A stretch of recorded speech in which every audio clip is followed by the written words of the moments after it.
Alors que j'étais à l'hôpital après avoir accouché, ma mère et ma sœur ont fait irruption dans ma chambre de réveil. Ma sœur exigeait ma carte de crédit pour une fête à 80,000 $ qu'elle organisait.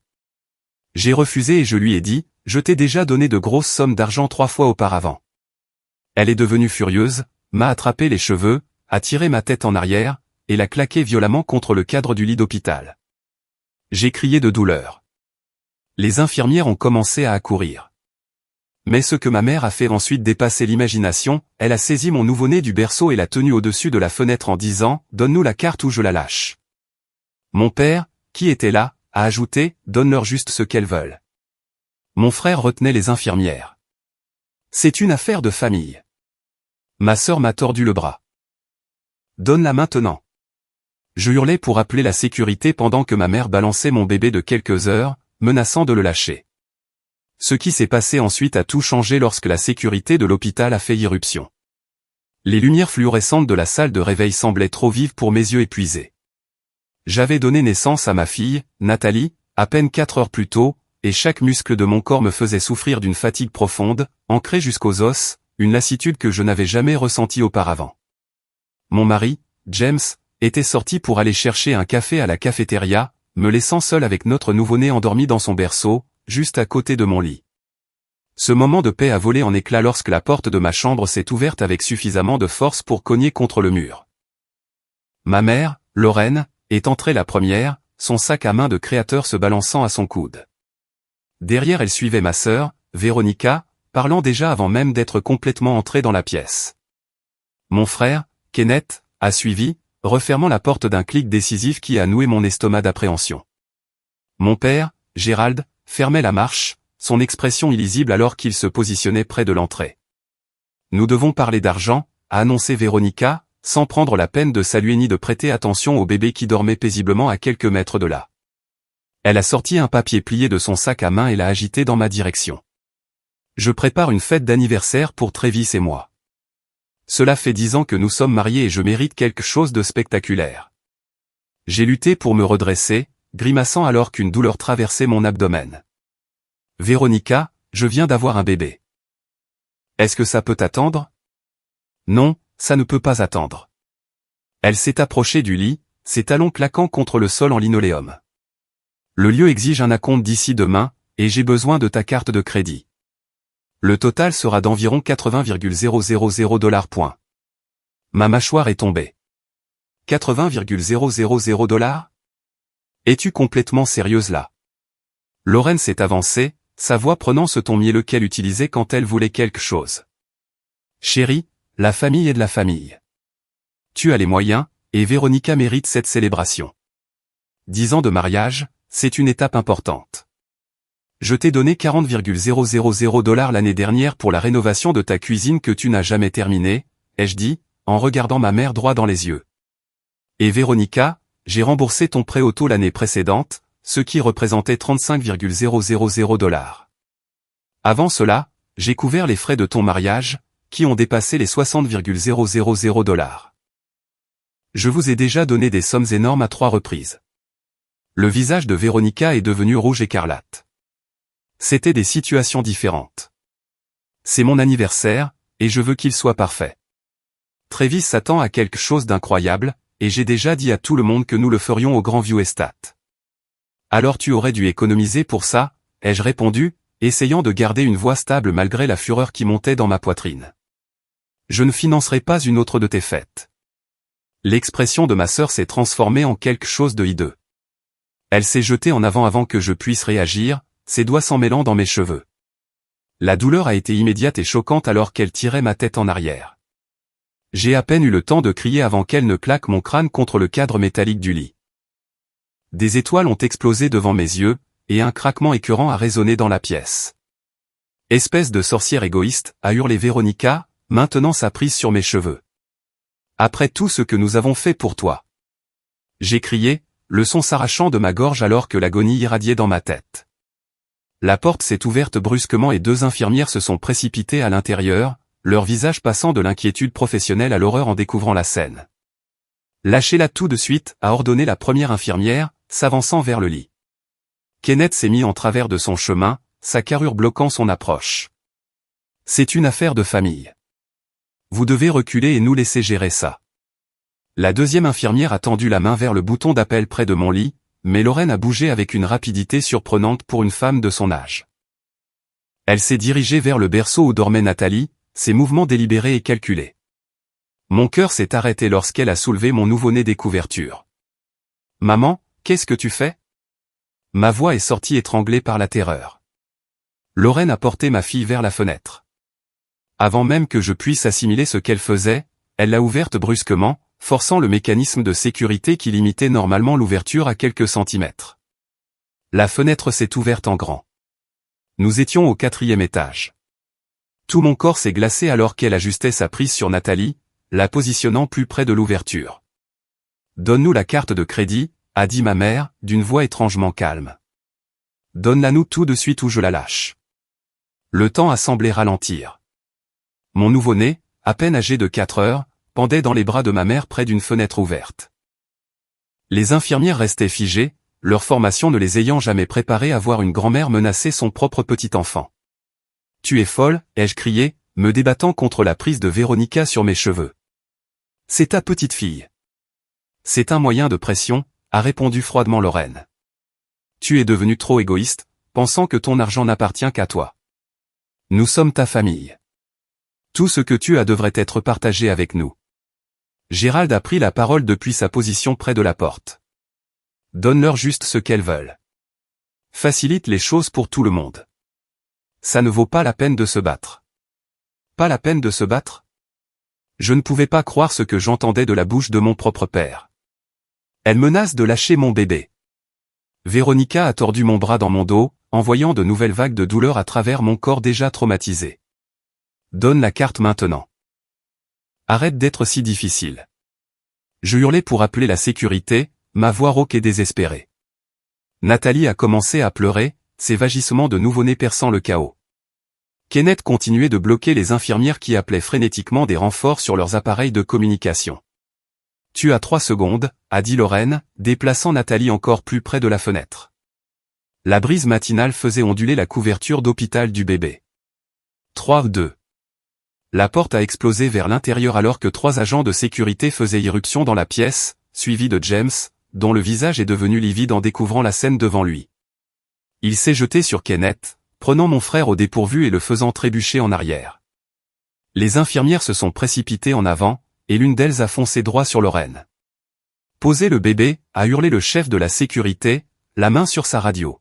« Posez-la maintenant » Lorraine a éloigné Nathalie de la fenêtre mais a continué à bouger, essayant d'utiliser le bébé comme bouclier. James avait plaqué Kenneth au sol, ses poings volants. Véronica m'a lâché et s'est retournée pour faire face à l'équipe de sécurité, le visage tordu par la rage. « Vous ne pouvez pas nous toucher. Nous sommes sa famille » a-t-elle hurlé. L'une des infirmières, une petite femme au regard d'acier, a manœuvré pour se placer entre Lorraine et la fenêtre. « Madame, donnez-moi le nourrisson immédiatement. Il n'y a aucun scénario où vous sortez d'ici avec ce bébé. » Le chef de la sécurité a parlé dans sa radio.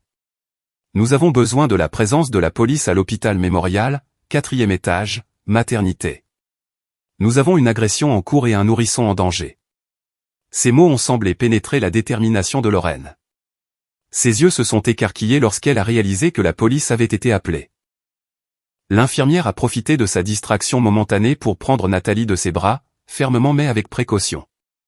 Ma mère n'a pas résisté lorsque le bébé a été mis en sécurité. J'ai sangloté de soulagement lorsque l'infirmière m'a apporté Nathalie, l'examinant de ses mains expertes avant de la placer dans mes bras. Ma fille pleurait mais était indemne, son petit visage rouge de détresse correspondant à mon propre état émotionnel. Gérald a essayé de partir, mais un autre agent de sécurité lui a bloqué le passage. Personne ne quitte cette pièce jusqu'à l'arrivée de la police. C'est ridicule, a tempêté mon père. Nous sommes ses parents. Vous êtes resté là et avez dit à votre fille d'obéir pendant que votre femme menaçait de jeter un bébé par la fenêtre, a dit le chef des gardes d'un ton sec. Vous n'allez nulle part. James avait lâché Kenneth, qui soignait un nez en sang. Mon mari est venu à mon chevet, ses mains tremblantes alors qu'il touchait mon visage, examinant l'endroit où ma tête avait heurté le cadre du lit. « Est-ce que ça va ? Laisse-moi voir. » Sa voix se brisait sous l'émotion. Un médecin s'est précipité, suivi de ce qui semblait être la moitié du personnel hospitalier. Ils se sont penchés sur moi, vérifiant mes pupilles, posant des questions sur la douleur et les vertiges. Quelqu'un a apporté une poche de glace pour ma tête. Une autre infirmière a pris Nathalie pour l'examiner minutieusement, malgré ma réticence à la laisser partir, même pour un instant. La police est arrivée en quelques minutes. 2 officiers sont entrés dans ce chaos, leur présence imposant immédiatement l'attention. Tout le monde a commencé à parler en même temps, les voix se chevauchant dans une cacophonie d'accusations et d'explications. Un à la fois, a ordonné l'officier le plus âgé. Tout le monde s'assoit et se tait, sauf si on vous pose une question directe. Ils nous ont séparés, prenant les dépositions individuellement. J'ai raconté tout l'incident, ma voix tremblant alors que je décrivais avoir vu ma mère tenir mon bébé près de la fenêtre. James a corroboré tout ce dont il avait été témoin en entrant. Les infirmières ont fourni des récits détaillés de l'agression et de la menace pesant sur Nathalie. Véronica a essayé de déformer l'histoire, prétendant que j'avais réagi de manière excessive et que Lorraine n'aurait jamais vraiment lâché le bébé. C'était juste pour marquer le coup. Notre famille a toujours été dramatique. Elle savait que maman ne le ferait pas vraiment. Votre sœur a un traumatisme crânien là où vous l'avez claqué contre le cadre du lit, a noté sèchement un officier. Ce n'est pas dramatique. C'est des coups et blessures. Kenneth a affirmé qu'il essayait simplement de maintenir le calme en empêchant les infirmières d'aggraver la situation. Gérald a maintenu qu'il essayait simplement de désamorcer les tensions en m'encourageant à coopérer. Aucune de ces explications n'a impressionné les officiers.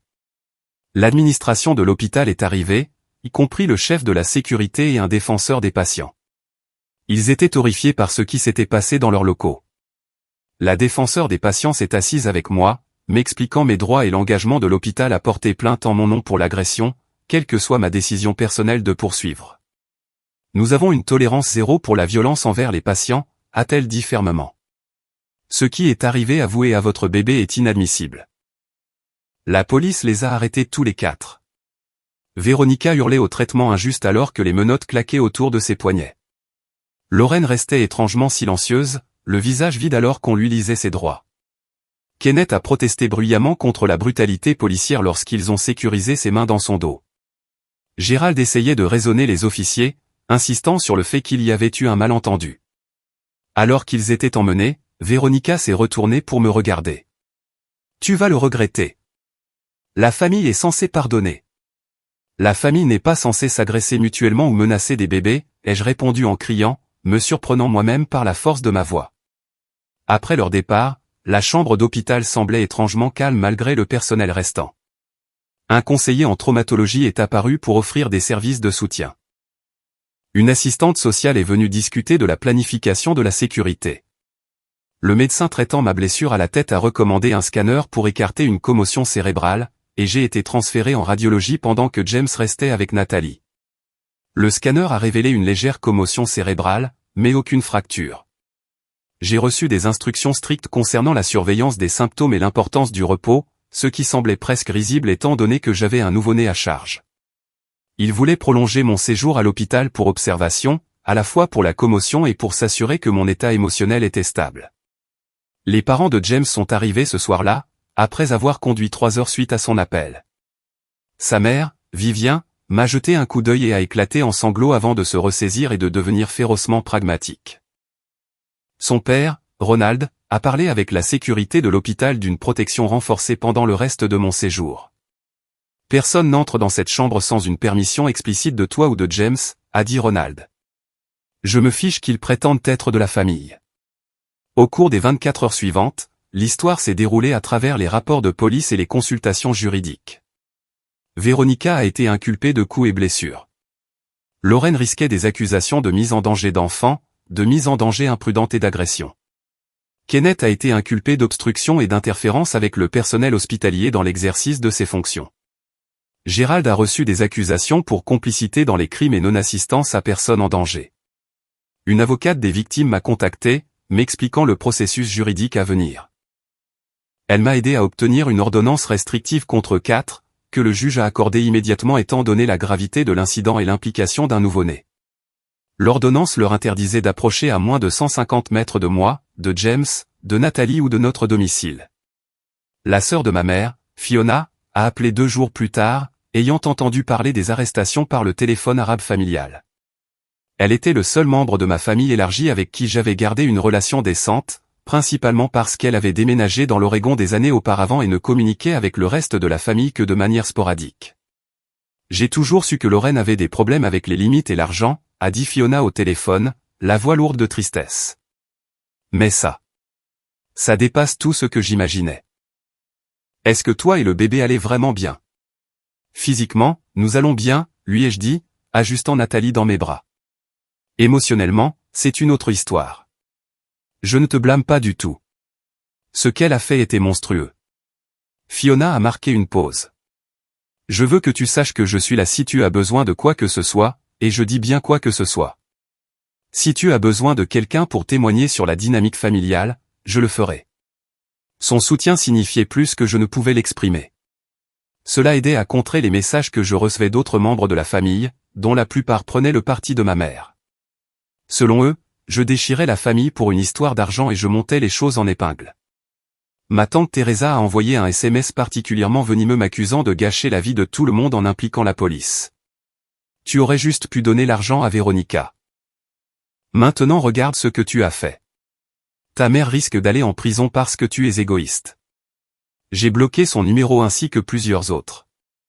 James a géré la plupart des appels entrants, parant les plaintes et les accusations avec une patience admirable avant de finalement changer complètement nos numéros de téléphone. Le procureur assigné à l'affaire, William Patterson, était minutieux et professionnel. Il nous a rencontrés chez nous après ma sortie de l'hôpital, passant en revue les preuves et discutant de la stratégie de l'accusation. C'est l'un des cas les plus clairs que j'ai eu à traiter, a-t-il dit en examinant les photos que l'hôpital avait prises de mes blessures.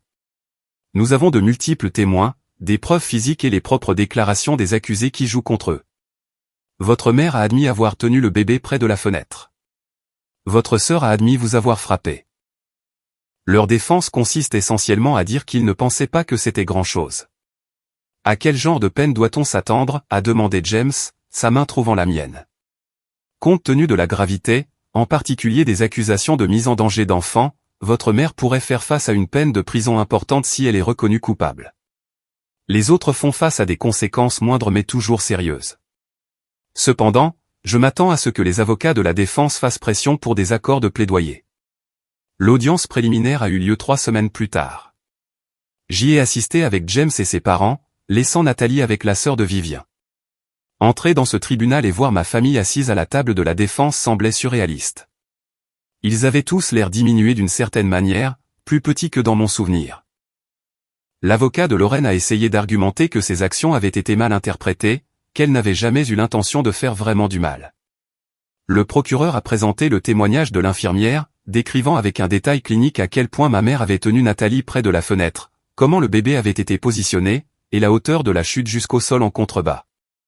La juge, une femme sévère nommée Patricia Thornton, a écouté les deux parties avant de parler. Ce tribunal prend la sécurité des enfants avec le plus grand sérieux. Les preuves présentées suggèrent un acte délibéré d'intimidation utilisant un nourrisson comme levier. La caution restera telle qu'elle a été fixée et tous les accusés continueront de maintenir la distance de l'ordonnance restrictive vis-à-vis des victimes. En quittant le tribunal, j'ai aperçu ma cousine Alexis qui attendait près de l'entrée. Elle s'est approchée avec précaution, l'expression incertaine. « Je veux juste que tu saches que je te crois », a-t-elle dit doucement. J'ai grandi en regardant tante Lorraine manipuler les gens pour de l'argent. Ma mère n'a jamais eu le cran de lui tenir tête. Ce que tu fais demande du courage. Ces mots, inattendus et sincères, m'ont mis les larmes aux yeux. Merci. Ça signifie beaucoup. L'affaire a traîné pendant des mois. Les négociations pour un accord de plaidoyer ont commencé, les avocats de la défense essayant de minimiser les conséquences pour leurs clients. Le procureur me tenait informé de chaque développement, de chaque offre et contre-offre. Pendant ce temps, le harcèlement de la part des membres de la famille élargie s'est intensifié. Mon oncle Roger appelait au moins 2 fois par semaine, laissant des messages vocaux qui devenaient progressivement de plus en plus colériques. Il m'accusait de détruire la famille par orgueil et pour de l'argent, insistant sur le fait que ce qui s'était passé à l'hôpital avait été exagéré par un personnel médical trop zélé. Lorraine n'aurait jamais vraiment lâché ce bébé, criait-il dans un message. Tu connais ta mère mieux que ça. Toute cette histoire est une vengeance parce que tu as toujours été jalouse de la vie sociale de Véronica. Les accusations m'ont stupéfié malgré leur absurdité. Je n'avais jamais envié l'organisation constante de fêtes et l'ascension sociale de Véronica. Au contraire, j'avais pitié de la façon dont elle mesurait sa valeur à travers des événements coûteux et l'approbation des autres. Mais les mots de Roger reflétaient ce que croyait une grande partie de la famille, un récit qu'ils avaient construit pour éviter d'affronter la hideuse vérité. Ma cousine Bethany s'est présentée chez nous un soir, ignorant la sonnette pour frapper fort et avec insistance à la porte. James a répondu pendant que je restais à l'étage avec Nathalie, écoutant la conversation via le babyphone. Elle doit abandonner les charges, a exigé Bethany. Avez-vous la moindre idée de ce que cela fait à la famille? Grand-mère Ruth a fait un AVC à cause du stress. Le mariage de tante Lorraine avec Gérald était déjà instable, et maintenant cela l'a complètement détruit. Les enfants de Véronica sont harcelés à l'école parce que leur mère est aux infos pour avoir agressé quelqu'un. C'est en train de déchirer tout le monde. Votre famille s'est déchirée elle-même quand ils ont agressé ma femme et menacé ma fille en bas âge, a répondu James, sa voix dangereusement calme. Tout ce qui s'est passé depuis n'est que la conséquence de leur propre choix. Tu la montes contre nous. La voix de Bethany est montée dans les aigus. Avant qu'elle ne t'épouse, elle comprenait la loyauté familiale. Maintenant, elle agit comme si nous étions des étrangers. Avant qu'elle ne m'épouse, elle était financièrement abusée et émotionnellement manipulée, a contré James. Je ne l'ai montée contre personne. Votre famille a fait ça toute seule quand elle a décidé que l'argent était plus important que sa sécurité ou la vie de notre fille. Bethany est partie après avoir menacé de nous poursuivre pour détresse émotionnelle, une menace qui n'a mené nulle part puisqu'elle n'avait aucune base légale. Mais la visite m'a secoué. Ces gens croyaient sincèrement qu'ils étaient les victimes. Que mon refus de me faire agresser et extorquer faisait de moi la méchante de l'histoire. La pression financière qu'ils avaient toujours exercée est devenue plus claire rétrospectivement. Mon thérapeute m'a fait créer une chronologie de chaque demande monétaire importante que ma famille avait faite au fil des ans. Le schéma était stupéfiant. Depuis que j'avais obtenu mon premier vrai travail à 22 ans, ils avaient soutiré de l'argent avec une fréquence et des montants croissants. Cela avait commencé petit, avec ma mère demandant $300 pour réparer sa voiture. Puis Véronica a eu besoin de $500 pour un sac de créateur qu'elle devait absolument avoir. Gérald a demandé $2,000 pour couvrir des dettes de jeu qu'il prétendait être une erreur unique. Les montants ont augmenté à mesure que ma carrière avançait et que mon salaire augmentait. À l'âge de 30 ans, l'année avant ma rencontre avec James, j'avais donné à ma famille plus de $200,000. Je n'avais jamais fait le total auparavant, je n'avais jamais regardé l'ampleur complète de leurs demandes. Le chiffre m'a horrifié. Cet argent aurait pu être un acompte pour une maison, un portefeuille d'investissement solide, ou un coussin de sécurité financière. Au lieu de cela, il avait disparu dans les désirs sans fin de ma famille, déguisés en besoins. Ils vous ont entraîné à assimiler l'amour à l'accès financier, a observé le docteur Reynolds lors d'une séance. Chaque fois que vous leur donniez de l'argent, vous receviez une approbation temporaire. Chaque fois que vous hésitiez ou refusiez, ils retiraient leur affection et vous faisaient sentir coupable. C'est un cycle d'abus classique. Comprendre la manipulation a aidé, mais cela n'a pas effacé le chagrin. J'ai fait le deuil de la famille que je pensais avoir. La mère que je croyais m'aimer inconditionnellement. La sœur que j'avais imaginé être mon amie. Ces personnes n'avaient jamais vraiment existé. C'étaient des rôles que les membres de ma famille jouaient quand cela servait leurs intérêts. Pendant ce temps, les parents de James ont prouvé à quoi ressemblait un véritable soutien familial. Vivien venait 3 fois par semaine pour aider avec Nathalie, ne demandant jamais rien en retour. Ronald a aidé James à installer un système de sécurité chez nous, passant tout un week-end à s'assurer que nous nous sentions en sécurité. Il célébrait nos succès sans jalousie et nous soutenait dans les difficultés sans exigence. C'est comme ça que c'est censé fonctionner, a dit Vivien un après-midi en pliant le linge de Nathalie. Les parents aident leurs enfants, et non l'inverse. Nous vous avons mis au monde non pas pour que vous financiez notre train de vie, mais pour que nous puissions vous guider dans la construction du vôtre. Ces mots m'ont fait pleurer, pleurant tout ce que je n'avais jamais reçu de mes propres parents. Les médias ont eu vent de l'affaire à l'approche de la date du procès. Un média local a diffusé un reportage sur l'agression à l'hôpital. Et bien qu'il n'ait pas utilisé mon nom en raison des lois sur la protection de la vie privée des victimes, suffisamment de détails ont été inclus pour que les gens de notre communauté commencent à reconnaître l'affaire.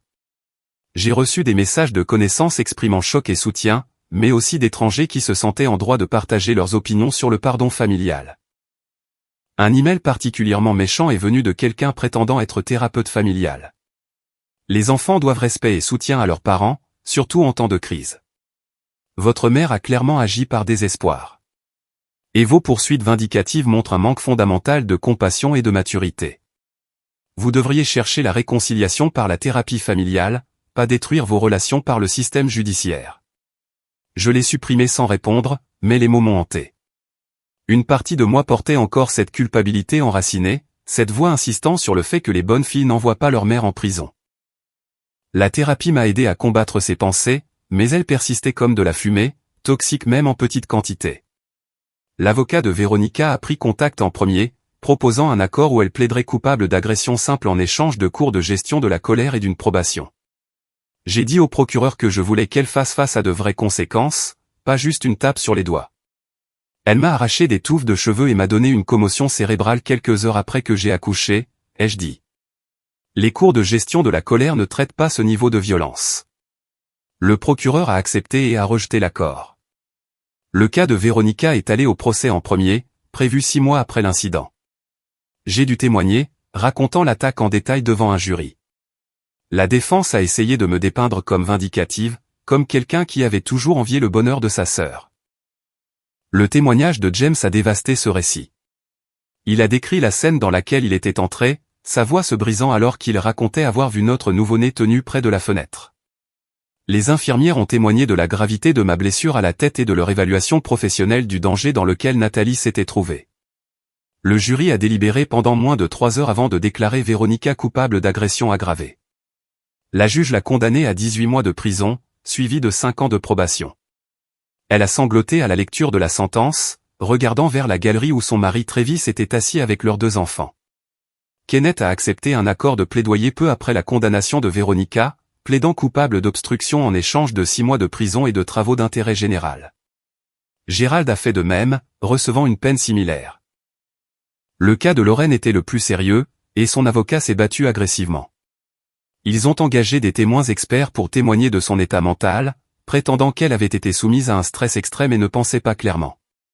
L'accusation a riposté avec ses propres experts qui ont examiné les preuves et conclu que les actions de Lorraine montraient une préméditation et une manipulation calculée. Son procès a duré 2 semaines. J'ai témoigné à nouveau, tout comme James et le personnel hospitalier. Le procureur a montré des photographies de la fenêtre, démontrant la hauteur et le danger. Ils ont fait venir un expert en sécurité infantile qui a témoigné des blessures potentielles qu'une chute de cette hauteur causerait à un nourrisson. La défense m'a dépeinte comme une fille qui avait réussi mais qui avait abandonné sa famille en difficulté, comme quelqu'un qui étalait sa richesse tout en laissant souffrir ses proches. Ils ont essayé de suggérer que l'action désespérée de Lorraine découlait de l'angoisse d'une mère voyant un enfant prospérer tandis qu'un autre luttait. Lors de la présentation de la défense, ils ont appelé plusieurs membres de la famille pour témoigner de ma supposée froideur et de mon égoïsme. Ma tante Teresa a pris la barre, tamponnant ses yeux avec un mouchoir alors qu'elle décrivait comment j'avais changé après avoir rencontré James, devenant matérialiste et distante de ceux qui m'avaient élevé. C'était une fille si douce, a dit Teresa, sa voix tremblant pour les faits. Toujours prête à aider la famille, mais une fois qu'elle a commencé à bien gagner sa vie, elle a agi comme si elle valait mieux que nous tous. Elle a cessé de venir aux réunions de famille sauf si c'était une fête majeure. Elle n'offrait plus jamais d'aide à moins que quelqu'un ne le demande spécifiquement. Le contre-interrogatoire du procureur a démoli son témoignage. Madame Morrison, n'est-il pas vrai que l'accusé a donné à sa famille plus de 2,000 $ au cours des 8 années précédant cet incident? Teresa a bougé, mal à l'aise. Je ne connais pas les montants exacts, mais... Vous êtes consciente qu'elle a fourni un soutien financier substantiel à plusieurs membres de la famille, à plusieurs reprises. Eh bien, oui, mais... Et vous avez vous-même reçu 15,000 $ de sa part il y a 3 ans pour ce que vous décrivez comme des réparations urgentes de la maison, exact? Le visage de Teresa a rougi. C'était différent. Je l'ai remboursé. Selon les relevés bancaires, vous avez remboursé exactement $0 de ce prêt. Souhaitez-vous réviser votre déclaration sur le fait de l'avoir remboursé? La salle d'audience est tombée dans le silence alors que Teresa balbutiait une excuse. Le procureur a continué, démantelant systématiquement le portrait fait par la défense d'une fille égoïste qui avait abandonné sa famille en difficulté. Mon oncle Roger a témoigné ensuite, affirmant que j'avais toujours été jalouse du bonheur de Véronica et que les accusations d'agression étaient des représailles pour des griefs d'enfance. Le procureur a produit des SMS que Roger m'avait envoyés au fil des ans, des douzaines d'entre eux demandant de l'argent pour divers projets et urgences. Dans plusieurs messages, il menaçait explicitement de monter d'autres membres de la famille contre moi si je ne satisfaisais pas ses demandes. Est-ce que cela ressemble à quelqu'un motivé par la jalousie d'enfance, a demandé le procureur. Ou à quelqu'un essayant de se protéger de l'exploitation financière? La défense a essayé d'introduire des preuves concernant mes revenus et mes actifs, suggérant que ma richesse m'obligeait à soutenir les membres de ma famille. La juge Thornton a immédiatement mis fin à cela.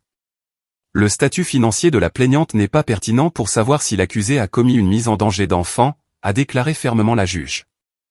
Ce tribunal n'entendra pas d'arguments selon lesquels la richesse crée une obligation de se soumettre à l'extorsion. L'accusation a fait venir un jury comptable pour analyser mes dossiers financiers. Il a témoigné du schéma des transferts aux membres de la famille, des montants croissants et de l'absence de tout remboursement malgré le fait que de nombreux transferts aient été caractérisés comme des prêts.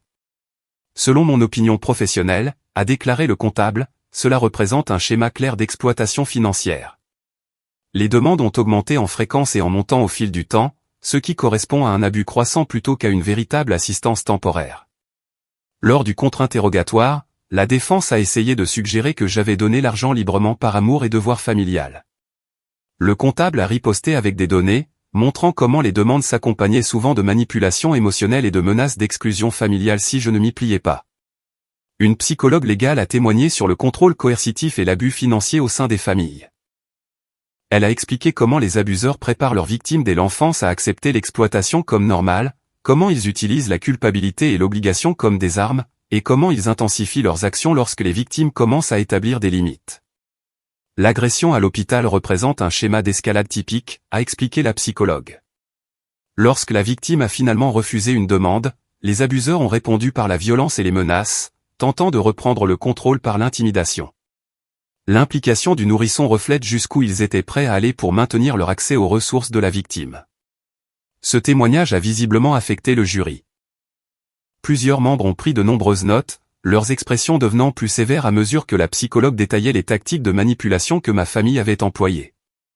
La défense a appelé un témoin de moralité qui connaissait Lorraine depuis 30 ans, une femme nommée Judith qui dirigeait l'association paroissiale avec ma mère. Elle a dépeint Lorraine comme une mère dévouée qui avait tout sacrifié pour ses enfants, un pilier de la communauté qui consacrait d'innombrables heures de bénévolat à des causes caritatives. Elle ne ferait jamais de mal à un bébé, a insisté Judith. Jamais. Elle aime ses petits-enfants plus que tout. Ce qui s'est passé ce jour-là a dû être un terrible malentendu. Le contre-interrogatoire du procureur a été bref mais efficace. Mademoiselle Henderson, étiez-vous présente dans la chambre d'hôpital le jour en question? Non, mais je connais le caractère de Lorraine. Donc, vous ne l'avez pas vu tenir le nourrisson près d'une fenêtre du 4e étage? Non, mais... Et vous n'êtes pas au courant qu'elle a explicitement menacé de lâcher le bébé à moins que ses demandes ne soient satisfaites? Je suis sûr que ce n'était pas à prendre au pied de la lettre. Comment pouvez-vous être sûr d'événements dont vous n'avez pas été témoin? Judith n'avait pas de réponse. Le procureur a ensuite présenté des preuves montrant que Lorraine avait été démise d'un poste de bénévole à l'église 2 ans plus tôt en raison d'irrégularités financières, d'allégations de détournement d'argent du fonds de charité pour son usage personnel. Le témoignage de Judith a perdu toute crédibilité. Lors du contre-interrogatoire, le procureur a détruit ce récit. Madame Montgomery, n'est-il pas vrai que la fille de l'accusé avait donné à sa famille plus de 100,000 $ au cours des 3 années précédentes? Oui, ai-je répondu clairement. Et n'est-il pas vrai que le jour en question, les membres de votre famille ne demandaient pas de l'aide pour des nécessités comme la nourriture ou le logement, mais plutôt 80,000 $ pour une fête d'anniversaire? C'est exact. Le jury a trouvé Lorraine coupable de tous les chefs d'accusation. L'expression de la juge Thornton était sévère lorsqu'elle a prononcé la sentence, 4 ans de prison pour mise en danger d'enfant, plus une peine supplémentaire pour l'agression et la mise en danger imprudente, à purger consécutivement. Au total, ma mère a reçu une peine de 7 ans de prison. La salle d'audience a sombré dans le chaos. Les membres de la famille qui étaient venus soutenir Lorraine ont commencé à crier. L'un de mes oncles a dû être escorté dehors par les huissiers après s'être jeté vers la table de l'accusation. James m'a serré contre lui pendant que la sécurité évacuait la salle. Par la suite, la division au sein de ma famille est devenue permanente. La plupart de mes parents éloignés ont pris le parti de Lorraine et des autres, me considérant comme la méchante qui avait envoyé sa propre mère en prison. Ils ont organisé des collectes de fonds pour les frais juridiques et l'argent de la cantine, publiant sur les réseaux sociaux des messages sur l'injustice des condamnations. Mais d'autres m'ont contacté en privé, partageant leurs propres histoires d'abus financiers et de manipulation au sein de la famille. Alexis m'a raconté la fois où Lorraine avait imité la signature de sa grand-mère pour accéder à un fonds fiduciaire. Fiona a révélé qu'elle avait déménagé dans l'Oregon spécifiquement pour échapper aux demandes constantes d'argent. « Ta mère fait ça depuis des décennies », a expliqué Fiona lors d'un de nos appels téléphoniques. Elle vous a élevé, toi et Véronica, en vous faisant croire que la richesse familiale devait être commune, mais seulement quand cela lui profitait. Au moment où tu as posé une limite, tu es devenu l'ennemi. J'ai commencé une thérapie pour traiter le traumatisme, à la fois de l'agression et de l'acceptation de la vérité sur ma famille. Mon thérapeute m'a aidé à comprendre la dynamique de l'abus financier et les tactiques de manipulation auxquelles j'avais été soumise pendant des années. Votre mère vous a formé dès l'enfance à croire que refuser ces demandes faisait de vous une mauvaise fille, a expliqué le docteur Reynolds lors d'une séance. Ce qui s'est passé dans cette chambre d'hôpital était l'aboutissement de toute une vie de conditionnement. Elle croyait sincèrement avoir droit à votre argent, à votre obéissance et à votre soumission. Comprendre les schémas n'a pas effacé la douleur, mais cela m'a aidé à avancer. James et moi nous sommes concentrés sur la construction de notre propre famille, sur la création d'un environnement familial exempt de manipulation et de coercition financière. Nathalie est devenue un bébé heureux et en bonne santé, heureusement inconsciente du drame qui avait entouré sa naissance. Vivien et Ronald sont devenus les grands-parents que Nathalie méritait, la couvrant d'amour et d'attention sans condition. Ils ne nous ont jamais demandé d'argent, n'ont jamais exigé l'accès à nos finances, n'ont jamais utilisé leur relation avec leur petite fille comme moyen de pression. C'est à ça que la famille est censée ressembler, a dit James un soir, en regardant sa mère bercer Nathalie pour l'endormir. Des gens qui t'aiment sans condition. Les demandes financières ne se sont pas arrêtées avec les condamnations. Des lettres ont commencé à arriver de prison. D'abord de Lorraine, puis de Véronica après son transfert pour purger sa peine. Elle demandait de l'argent, des articles de la cantine, des fonds pour les appels juridiques, de l'argent pour rendre leur vie derrière les barreaux plus confortable. Chaque lettre contenait le même message sous-jacent, une bonne fille aiderait. Une sœur aimante les soutiendrait malgré ce qui s'était passé. J'ai renvoyé chaque lettre sans l'ouvrir. Finalement, elles ont cessé d'arriver. 2 ans après l'incident, Véronica a été libérée de prison, ayant purgé la totalité de sa peine de 18 mois. Sa probation l'obligeait à respecter la distance de l'ordonnance restrictive. Travis a divorcé de Véronica pendant son incarcération, citant l'agression et l'impact de ses actions sur leurs enfants. Il m'a envoyé un bref email s'excusant pour tout rôle qu'il avait pu jouer en permettant son comportement et exprimant l'espoir que Nathalie s'épanouissait. Gérald a été libéré après avoir purgé 4 mois de sa peine de 6 mois pour bonne conduite. Il a essayé de me contacter via les réseaux sociaux, publiant des messages publics sur le pardon et la réconciliation familiale. Je l'ai bloqué sur toutes les plateformes. Kenneth a purgé sa peine complète et a déménagé dans un autre état à sa libération. Selon Fiona, il a dit aux gens qu'il voulait un nouveau départ loin du drame familial, bien qu'il ait maintenu le contact avec Lorraine et Véronica. Près de 3 ans s'étaient écoulés depuis ce terrible jour à l'hôpital. Nathalie est devenue une petite fille bavarde et curieuse qui adorait les livres et les dinosaures. James a reçu une promotion au travail. Nous avons acheté une maison plus grande dans un quartier avec d'excellentes écoles. La vie a avancé, façonnée par, mais ne se définissant plus par ce terrible jour à l'hôpital. Puis Véronica a été libérée de prison. Elle avait purgé la totalité de sa peine de 18 mois, et sa probation l'obligeait à respecter la distance de l'ordonnance restrictive. Elle a essayé de me contacter par le biais de connaissances communes, envoyant des messages par des personnes qui ne connaissaient pas toute l'histoire. Les messages suivaient un schéma familier, des excuses initiales suivies de justifications pour son comportement, concluant par des demandes d'argent maintenant qu'elle essayait de reconstruire sa vie. Je les ai tous ignorés. Il restait encore des années de peine à Lorraine. Selon Fiona, qui maintenait un contact minimal avec elle, ma mère restait convaincue qu'elle n'avait rien fait de mal. Elle me reprochait d'avoir réagi de manière excessive, blâmait le personnel hospitalier d'avoir appelé la police, blâmait le système judiciaire d'être trop dur envers les mères. Elle est en fait fière d'elle, m'a dit Fiona, le dégoût évident dans sa voix. Elle dit aux autres détenus qu'elle a fait ce qu'elle devait faire pour faire comprendre ses obligations familiales à sa fille ingrate. Cette révélation, aussi perturbante soit-elle, a confirmé ma décision de maintenir une séparation complète. Ma mère ne reconnaîtrait jamais la gravité de ce qu'elle avait fait. Elle ne s'excuserait jamais sincèrement ni ne changerait son comportement. Elle se voyait comme une victime de mon égoïsme, et non comme quelqu'un qui avait commis des crimes graves. Pour le 4e anniversaire de Nathalie, nous avons organisé une fête dans notre jardin. La famille de James y a assisté, ainsi que des amis que nous nous étions faits dans notre quartier et à l'école maternelle de Nathalie. En regardant notre fille souffler ses bougies, entourée de gens qui l'aimaient sans arrière-pensée ni manipulation, j'ai ressenti une profonde gratitude pour le chemin que ma vie avait pris. Le traumatisme de cette chambre d'hôpital m'avait forcé à affronter des vérités inconfortables sur ma famille. Il avait brisé les illusions que j'avais entretenues pendant des années sur l'amour inconditionnel et la loyauté familiale. Mais dans l'espace laissé par ces illusions brisées, j'avais construit quelque chose de plus sain et de plus authentique.